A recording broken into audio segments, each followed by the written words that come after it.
ഇതുവരെ പുറത്തിറക്കിയതിൽ വെച്ച് ഏറ്റവും ചെറുതും താങ്ങാനാവുന്ന വിലയുമുള്ള ഇലക്ട്രിക് SUV വിപണിയിൽ പുറത്തിറക്കിയിരിക്കുകയാണ് കിയ ഇപ്പോൾ. BSUV വിഭാഗത്തിൽ സ്ഥാനം പിടിച്ചിരിക്കുന്ന EV2 കിയയുടെ ഇലക്ട്രിക് പോർട്ട്ഫോളിയോ വികസിപ്പിക്കുന്നതിനും യൂറോപ്യൻ വിപണികളിൽ EV ഉടമസ്ഥാവകാശം കൂടുതൽ പ്രാപ്യമാക്കുന്നതിനുമാണ് ലക്ഷ്യമിടുന്നത്. കിയയുടെ നിലവിലെ ഇലക്ട്രിക് പ്ലാറ്റ്ഫോമാണ് EV2വിനെ പിന്തുണയ്ക്കുന്നത്. യൂറോപ്പിലായിരിക്കും ഇത് നിർമ്മിക്കുക.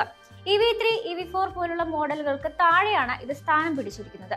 2 ബാറ്ററി ഓപ്ഷനുകളോടെയാണ് മോഡൽ വാഗ്ദാനം ചെയ്യുന്നത്.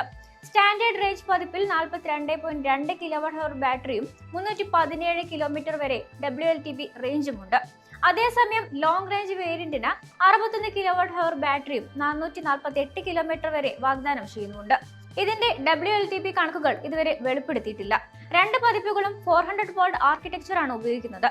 കൂടാതെ DC ഫാസ്റ്റ് ചാർജിങ്ങിനെ പിന്തുണയ്ക്കുന്നുമുണ്ട്. ഇത് ഏകദേശം 30 മിനിറ്റിനുള്ളിൽ 10 മുതൽ 80% ചാർജ് ചെയ്യാൻ അനുവദിക്കുന്നു. EV2 ലോഞ്ച് ചെയ്യുമ്പോൾ 11 kW 22 kW AC ചാർജിങ്ങിനെ പിന്തുണയ്ക്കുന്നു എന്നതാണ് ശ്രദ്ധേയം. ഇത് ഹോം പബ്ലിക് ചാർജിംഗ് സൗകര്യം വർദ്ധിപ്പിക്കുന്നു.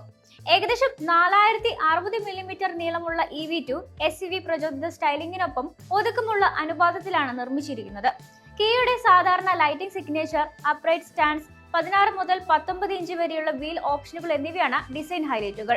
ഒരു GT ലൈൻ വേരിയന്റിൽ കൂടുതൽ സ്പോർട്ടിയർ എക്സ്റ്റീരിയർ ഘടകങ്ങളും ചേർക്കുന്നുണ്ട്. EV2യുടെ അകത്ത് ഡ്യുവൽ 12.3 ഇഞ്ച് ഡിസ്പ്ലേകളും 5.3 ഇഞ്ച് ക്ലൈമറ്റ് കൺട്രോൾ സ്ക്രീനും അടങ്ങുന്ന ട്രിപ്പിൾ സ്ക്രീൻ ലേഔട്ടുള്ള ഒരു മിനിമലിസ്റ്റ് ക്യാബിനുണ്ട്. വലിപ്പം ഉണ്ടായിരുന്നിട്ടും സ്ലൈഡിംഗ്, റിക്ലൈനിംഗ് പിൻ സീറ്റുകളും 403 ലിറ്റർ വരെ ബൂട്ട് ശേഷിയും 15 ലിറ്റർ ഫ്രണ്ട് സഹിതം ശക്തമായ പ്രായോഗികത ഇത് പ്രദാനം ചെയ്യുന്നു. EV2വിന്റെ ഒതുക്കമുള്ള വലുപ്പം, SUV ബോഡി ശൈലി, താങ്ങാനാവുന്ന വിലയിലുള്ള ശ്രദ്ധ എന്നിവ ഇന്ത്യൻ വിപണിയിൽ ഉപയോക്താക്കളുടെ ആവശ്യങ്ങളുമായി യോജിക്കുന്നവയാണ്. എന്നിരുന്നാലും കിയ ഇന്ത്യക്ക് നിലവിൽ EV2വിനുള്ള പദ്ധതികളൊന്നുമില്ല. പ്രാദേശികവൽക്കരിക്കുകയും മത്സരാധിഷ്ഠിത വില നിശ്ചയിക്കുകയും ചെയ്താൽ നിലവിൽ വികസിപ്പിച്ചുകൊണ്ടിരിക്കുന്നതും ഇന്ത്യക്കായി സ്ഥിരീകരിച്ചതുമായ ഹ്യുണ്ടായിയുടെ പുതിയ കോമ്പാക്ട് EVയെ EV2 നേരിടാനുള്ള സാധ്യതയുമുണ്ട്.